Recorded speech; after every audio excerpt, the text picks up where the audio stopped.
আমরা যে 20% শুল্ক আরোপিত হয়েছে আমাদের উপরে, আমাদের 15% বা তার থেকে কম করার প্রচেষ্টায় আমরা বাণিজ্য মন্ত্রণালয় এবং বাণিজ্য মন্ত্রণালয় সহ সকল মন্ত্রণালয়ের যে সম্মিলিত প্রয়াস সেটা এখনও জারি আছে এবং এটা থাকবে। হ্যাঁ, আমাদের আলোচনা তো এখনও কন্টিনিউ। সো আমাদের তো সম্ভাবনা আমরা দেখি, আমরা যে আমাদের যে বাণিজ্যিক কার্যক্রমগুলো এবং আমাদের বাণিজ্য ঘাটতি কমানোর লক্ষ্যে আমরা যে পদক্ষেপগুলো নিয়েছি তার বিনিময়ে আমরা আশা করি যে আমরা সম্ভবত কোনো একটা আসতে পারে।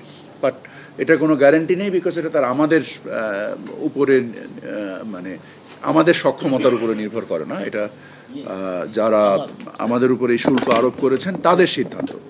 আমরা যা প্রয়োজন সব কিছু করবো, আমেরিকা যাওয়া হোক বা আমাদের দেশে অনলাইনে মিটিং হোক, সকল কিছুই করব।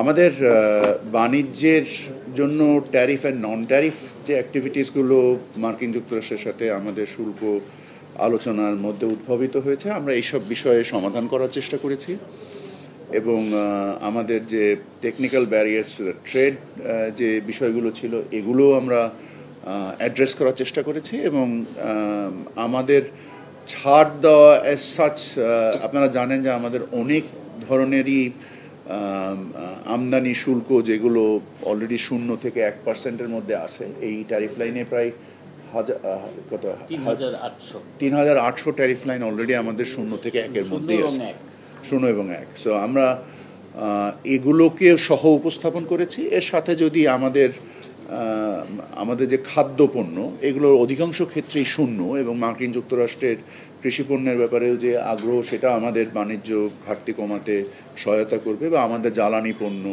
এগুলোর সংমিশ্রণে, এবং জ্বালানি পণ্যের ক্ষেত্রে আমদানি শুল্ক অধিক, বাট এটার আমদানিকারক সরকার। সো সরকার যে অধিক শুল্ক দিয়ে আমদানি করলেও এটা সরাসরি ট্রেডকে ব্যারিয়ার হিসেবে করে না, কারণ এটা প্রয়োজন বিধায় এই আমদানিগুলো করা হয়। সো আমরা ছাড় দেওয়ার ক্ষেত্রে আমাদের নিজস্ব অর্থনীতির সক্ষমতাকে কোনোভাবেই আমরা ক্ষতিগ্রস্ত করিনি এবং সে ব্যাপারে আমরা যথেষ্ট সংবেদনশীল ছিলাম এবং পরিশেষে আমরা আশা করি যে এর বিনিময়ে আমরা আমাদের বাণিজ্য ঘাটতি তাৎপর্যপূর্ণভাবে হ্রাস করে নিয়ে আসতে পারবো। এটা আগেও এটা ছিল, তারই ফলশ্রুতি এটা করেছে। আমরা আশা করছি যে আমাদের যে রপ্তানি বাণিজ্য ঘটে, ভারতের নবসীমা সমুদ্র বন্দর থেকে এখনও আমাদের রপ্তানি কার্যক্রম চালু থাকবে। আমরা আশা করি এটাতে আমাদের তেমন কোনো প্রভাব পড়বে। আমাদের দপ্তর থেকে ভারতের বাণিজ্য মন্ত্রীকে আমরা একটা চিঠি দিয়েছি, একটা দ্বিপাক্ষিক আলোচনার উদ্দেশ্যে। আমরা এখনও কোনো জবাব পাইনি ওনাদের কাছ থেকে। আমরা ব্যাপারটা নিয়ে প্রয়োজনীয় যতটুকু সংবেদনশীলতার সাথে এটাকে অ্যাড্রেস করা দরকার আমরা সেটা করছি। বাট অফকোর্স এটা ওনাদের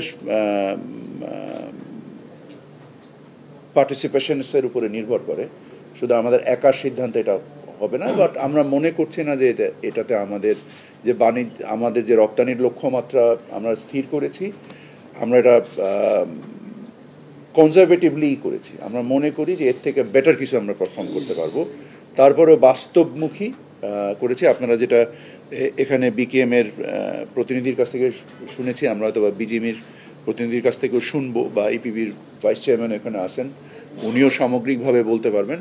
আমি মনে করি না এটা আমাদের রপ্তানি লক্ষ্যমাত্রার উপরে কোনো প্রভাব আসবে।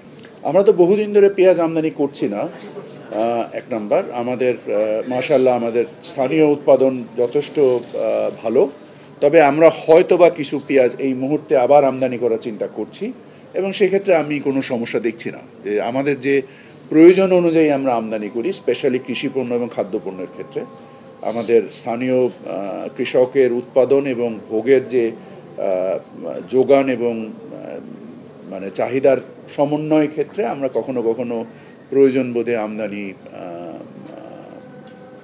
অর্ডার বা আমদানি অ্যাপ্রুভাল নাকি এটাকে আমরা কি বলি, আইপি যেটা আমরা ইস্যু করি। হ্যাঁ, আমরা আইপি ইস্যু করি, শর্তযুক্ত। আমরা তো উন্মুক্ত করে দিব, সেটা যেখান থেকেই আসবে, ইন্ডিয়া, পাকিস্তান।